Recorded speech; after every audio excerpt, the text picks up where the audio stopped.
Okay, welcome back to another session with our level designers here at 10 Chambers. And welcome, Jonathan. Thank you. How are you? I can't complain. A bit early, but... Tell me a bit about yourself.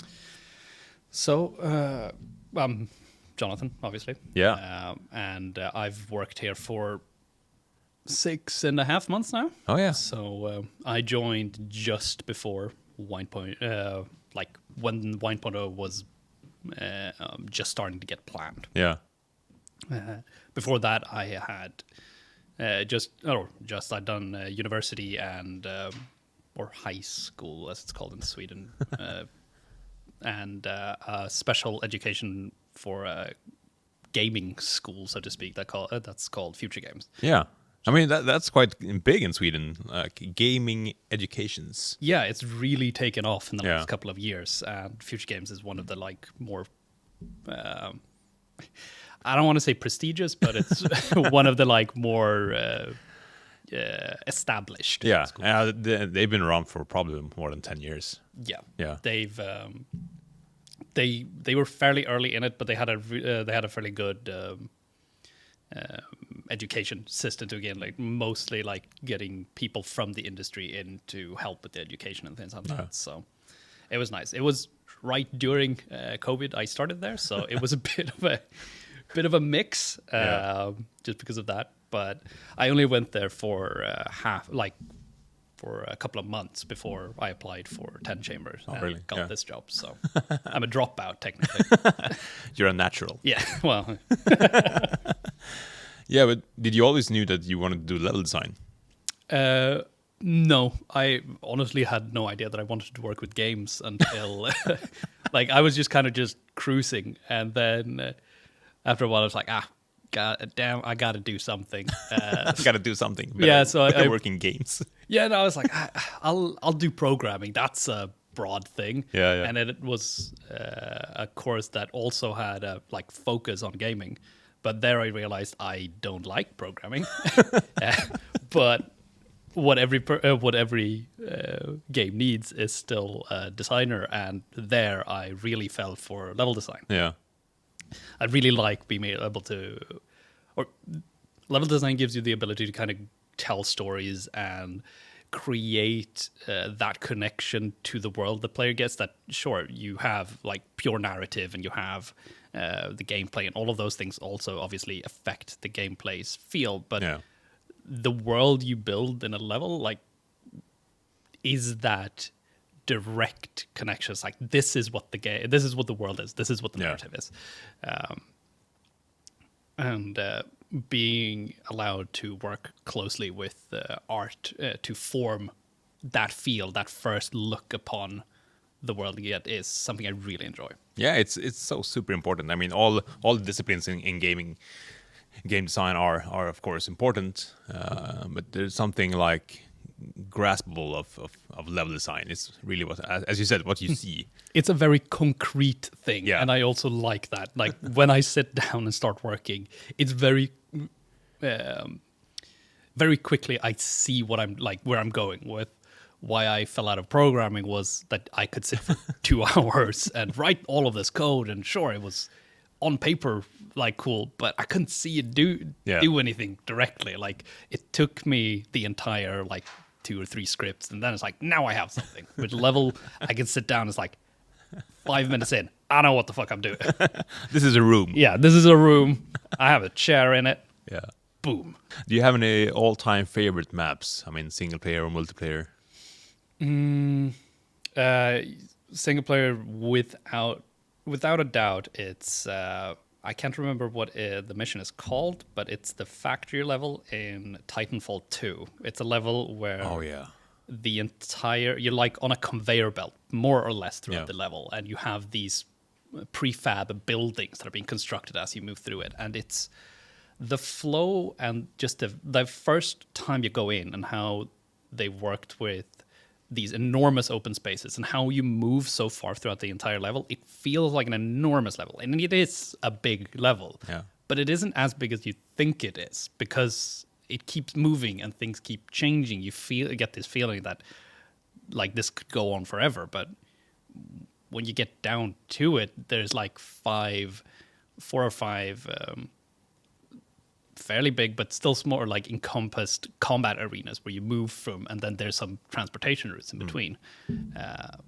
But the moving level, how the buildings are like put together as you're fighting it, and it's just, you see these machines keep working. It's the best feeling I've ever had. Yeah. I love the single player campaign in Titanfall 2. I mean, the multiplayer is awesome, and one of my favorite multiplayer games of all time. But also the single player in Titanfall 2 is so good. It's really a gem. I also love the map when you tamper with time, so you go in and out of different time. Periods. Titanfall 1 was good, but they didn't have to put that much effort into Titanfall 2. Like, God, that's a good game. Yeah. But yeah, that is probably my favorite. And we're gonna play one of your levels today, C3. Pressure point. Yep. Pressure point. I mean, first of all, I mean, you can jump into the gamer. I mean, do you level designers? Do you choose a name? So pressure point. I mean, you start to get a feeling of the expedition right there. We sit once we start with or once we're starting to like close in on what the level is. Yeah. We start coming up with suggestions for what the name is going to be. Yeah. And they're usually like all based around the beats in the level. For example, pressure point was a name I suggested because, well, for the people that have played it, it's a survival map where during the entire level you're constantly hounded by these enemies, and there are certain points in the map basically where if you want to do prisoner efficiency, you're gonna have to go back to where shit's gonna go down. Yeah. So mostly what I kind of like, okay, you're under heavy pressure all the time, and there are certain areas that are going to suck even more than others. So I played around with that, and that's usually what all the levels are named around. We have a constant discussion also with narrative to see like if they have any input, but usually what we suggest is what goes through. Yeah.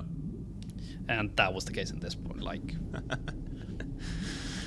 yeah. I mean, for those who don't know, Pressure Point or C3 is all about survival. You need to survive for 30 minutes. It's like B4 in Round Down 5.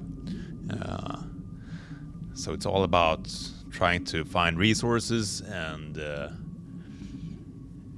survive. Yeah. More or less. I mean, it sounds easy on paper. It sounds easy on paper. You got to keep moving. You got to know your doors. Yeah. Yeah, looking at our equipment, I'm going with the mine deployer, and you're going with Seafoam. That's a pro tip for this map. Yeah, like mining doors behind you. It's good to have a tracker as well. Yeah. Yeah, you were a bit worried when I said that. Like, are there anyone more joining us? Yeah. No, we're gonna play with 2 bots. Yeah, I've completed my own map a few times, but the first couple of times I did that with our very talented bug hunter group. Yeah, and I just told them, treat me as a bot, and I said the exactly same thing. Point me in the correct direction. Yeah, the delivery team is awesome. They carried me through so many expeditions. But I think we're all good. Yeah, you're going with the high contrast. Are you afraid that I'm gonna shoot you? I mean, when pressure gets high, it's easy to make mistakes. Did you know from the start that this was gonna be a survival type of warden objective? Yeah. I decided very early on that I wanted to do because we had us talk about what, and as we do with the early planning, like we go through, it's like what kind of objectives do we want? Yeah. And I wanted to do survival because it was my favorite map. I think the gunplay in GTFO is fantastic, and allowing the players to every once in a while really not holding them back with this is very fun. So we're just gonna run in the beginning. Yeah. Yeah, good. We're on the same page then.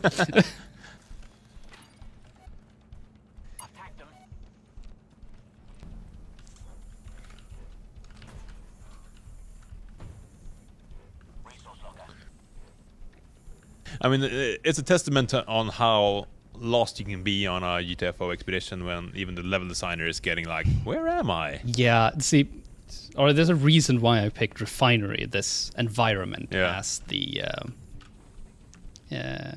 complex to use. Yeah. Because it is in itself a very labyrinthy.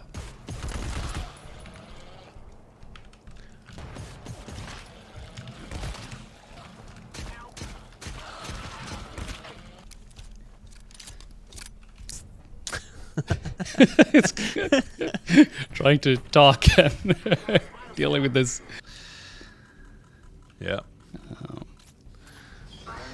No, but yeah, as I've said a couple of times now, because I keep like going back to that initial statement. Yeah. I mean, my inspiration for this series was Hot Ones. Oh yeah, Where they eat hot chicken wings and talk about movies and music. So I wanted to have some sort of distraction.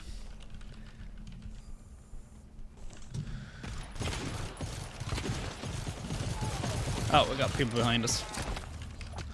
Oh yeah, Hackett is down again. Yeah, that's how I realized that we had people behind us. Yeah, and now I'm down as well. I think that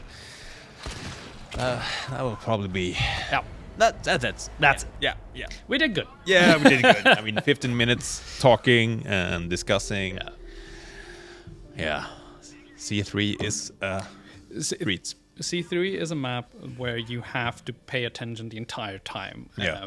Like, it's a slightly shorter mission just because you can't really keep up that pressure for too long. Like, even if I were to give you infinite ammo, you're in a situation where one mistake will just kind of cascade into another unless you manage to somehow stabilize, which is possible. Yeah. Like the way how the waves are made up, there are kind of ebbs and flows in how they go. It like the majority of, or the biggest part of making this map was timing all of these waves to make them flow and spawn in a way that feels fair.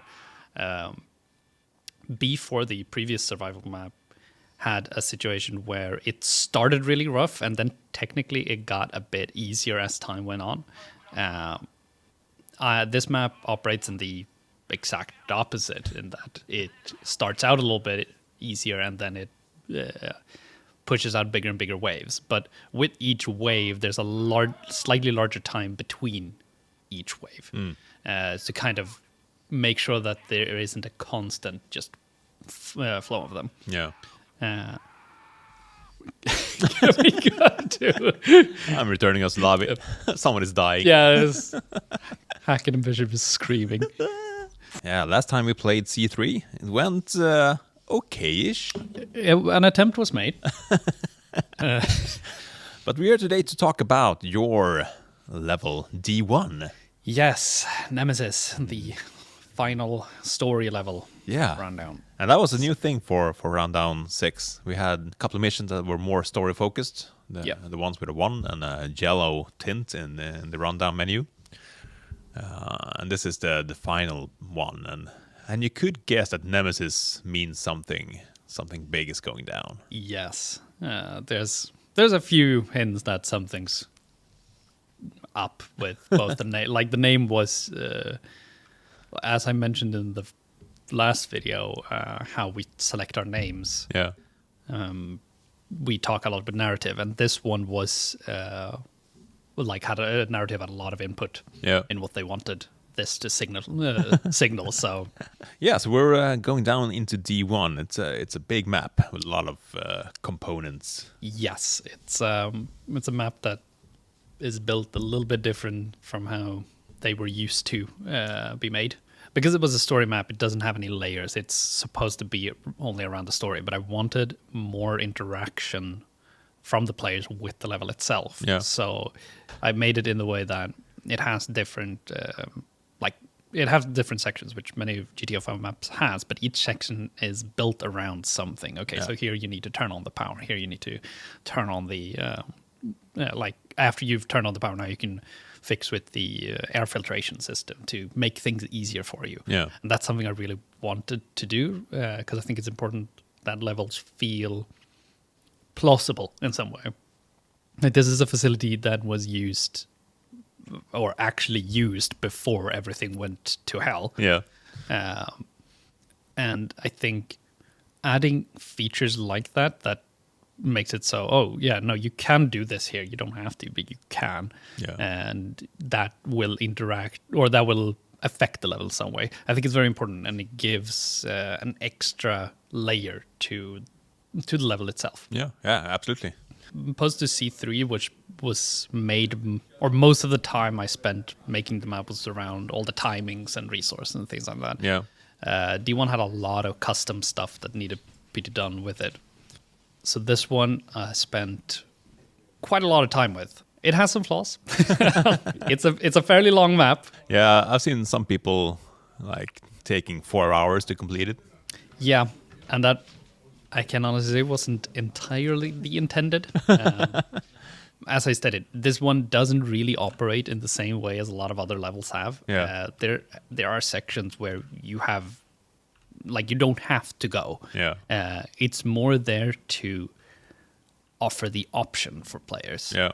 For example, there's an entire section where it's solely, it's covered in infectious fog and has a lot of enemies in it. But you don't have to go in there. All it does is give you a lot of ammunition. Yeah. Which might be very necessary.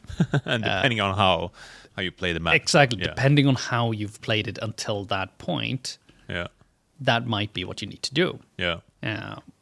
But unless you actually need the ammo, then you have no need to go in there. No. And I think that's one of the reasons why the map can feel a lot longer and often play a lot longer, because there's so many areas which aren't strictly necessary. This map had, because it's a story mission, it had much stricter beats that it needed to go through. Most people have probably seen what this level is really about, the ominous red light there. Yeah. I'm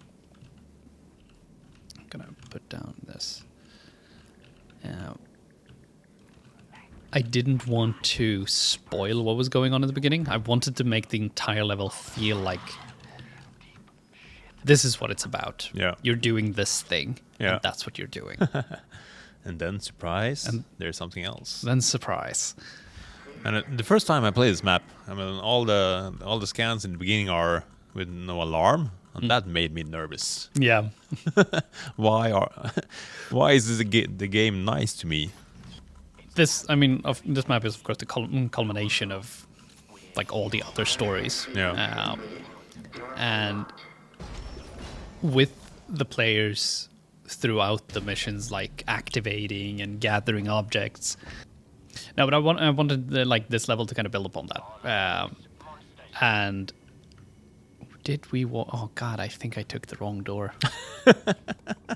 This is. I'm just following you, man.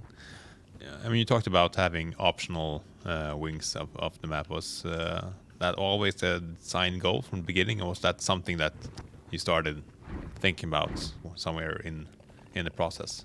It was something I started thinking about, moving on. Yeah. In the beginning, I wasn't entirely I knew, of course, what the main goal of this place would be. Yeah. And that was always going to be a big thing. Yeah. But my concern was, how do I make how do I make the rest of the area feel interesting at the same time? Yeah. Seeing how big of a thing the ending was going to be. Yeah. It's so easy to let one big set piece take over. Yeah. I mean, it would have been easy just to make that the map. Yeah. Going straight into the big finale. Oh yeah, and that was kind of in the beginning. Oop. Okay, I woke up a big one. Let's have fun. Oh God, He's dead. Yeah, but then having the build up of everything, that makes the reward so much so much greater. Yeah, and it's like I said, that I wanted the complex to feel like it was not just like a ramp up. Yeah. I wanted to lure kind of players into this, like, okay, this is now you're doing something complex. You're working with this equipment to be able to progress. Okay, we got everybody coming here, so let's close that door. Might. Okay, they apparently. Oh, that's the scout. Oh, You were scout. I was hit just as I was gonna shoot. I also really fell in love with this little corridor here. Oh, it's the reactor fight, right? Yes. Yes. I know this one. Yeah, this is really cool. I like this fight. Yeah, this was a very enjoyable fight to create. I guess different game studios do level design in different ways. I mean, some are just blocking them out, and then you have like set dressers and stuff like that to do other parts. But it feels like you were more in control of the experience. So I would probably call you more of experience designers than level designers. Yeah, our at Tennessee, like the level design role has a lot of interaction with art. Yeah. So we do both level design and level art aspect, as we are the ones that set dress and not just make the gameplay, but make the level pretty, Yeah. so to speak. With the help, of course, of our fantastic artists who make all of the assets we use. Yeah. You agree? Yeah, because our role, stretches out over a few different areas. Yeah. Then again, level designers usually do a lot of like narrative aspects and things like that as well. Yeah. But having this control is, I think, a bit rare. Could you turn on the lights before this part? No. No. So this is the part where we turn on the lights. Yes, if you want lights, you're gonna do it now. Yeah. Okay. First version I had of this level, there you could, like right now, you have to do reactor before you can do the fog turbine or the air filtration system, as I call it. Yeah. In the early version, you didn't need to do that. Okay. Like you could do the air filtration first, but from a narrative standpoint, it didn't really make any sense that you could turn on these heavy machineries without having any power. Ah, yeah. Then again, if you want to think of it like that, I guess the portal can be operated regardless. But It's a separate system. it's a separate, like the portal is the portal room. As anybody who's seen Stargate, you know that those kind of gates, they work in their own way. Yeah. There, well, I'll go turn this on. Yes. Let's have some fun. This fight has also gone from being incredibly difficult to Yeah. being just difficult. It's been a fun ride going back and forth with this one. Yeah, I can imagine. I mean, and there's no checkpoints before, so I mean, if you wipe here, you need to restart. Yeah. There's a lot of otherwise there's a lot of checkpoints on this map. Well, because it is a hefty one, and having to redo a lot of it can be a rough one. Yeah. So I try to, just because it is so we want the players to experience this narrative. Yeah. And seeing how it can be very difficult. I added a few extra more checkpoints than some of the other maps have. Yeah. To just make sure it's players need to know that this game is hard, but at this point they're allowed to do other things, or they're allowed to fail. Okay, I'm gonna go back and get ready to verify this. We'll keep them at bay. A big part of this game is, of course, the slow, careful Flyers. slow, careful flyers. Yes. But it's slow, methodical gameplay. Yeah. But I think the gunplay gives such a good contrast to it. Yeah. When shit goes down, it's so satisfying to, pull out your shotgun and just take off the entire torso of one of these poor guys. I mean, sometimes we make may make the player fight in situations like this. But often there's a somewhat of a choice. Yeah, Do you sneak or do you fight? and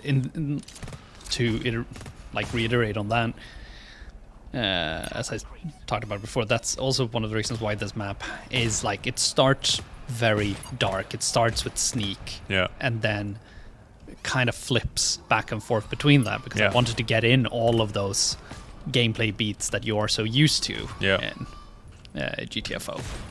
I mean, what part of the map are you most proud of? I think the two final beats, the last scan, I think is very entertaining. It didn't turn out exactly how I wanted it to. No. The first attempt I did on it, the scans, we don't have full control over where they head. No. And the early beginning of that scan, it went like so far away that the players had to use all of their down everything to even just get to it in time. And in the beginning, I didn't know that. So the first time I got a report about it, it's like, yeah, the scan is really fun, but you have to run so far. I was like, what do you mean run so far? It's not that far. And then I checked it myself, because the first time I attempted it, it didn't go that. Okay. And then I was like, oh, it is. I see. But then of course, I really I'm pleased with how I got the final arena to both look and play. I mean, there's a lot of iteration going on. Oh yeah. For it. Whew. Okay, do you have your? Yeah, I am ready. Last time I missed it, so I mean. Yeah, the first time I did this, I also was like, I got it, and then I just missed it entirely, and we died. Perfect.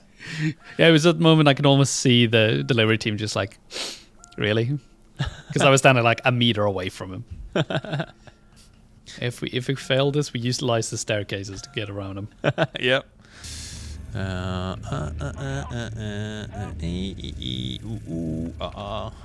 I'm being chased by meatballs. And the bot is down. Yeah, I think it's only you up. What? Really? Yep. Okay. This is going sideways. It felt so good for a... It did feel good, but I think we forgot to actually look for ammo in the beginning. Okay, this is... I believe in you. Oh, yeah. As soon as you start feeling safe in this game, Yeah. you have some trouble. But the waves kind of worked as they were intended. The early versions of this, I didn't have the flyers coming in once in a while. Yeah, there's always a treat. Yeah, because the flyers in this scenario is it's very easy to keep all the strikers and bigs and hybrids on lockdown, because they have to come from a specific direction. But the flyers just immediately spread out. Do you have any final thoughts and reflections about making this map? Yeah, I also found all of the ammo. We didn't use any ammo packs. There were 11 ammo there. Okay. No, but final layers, this map, when I started work, this was one of the first assignments I got. Okay.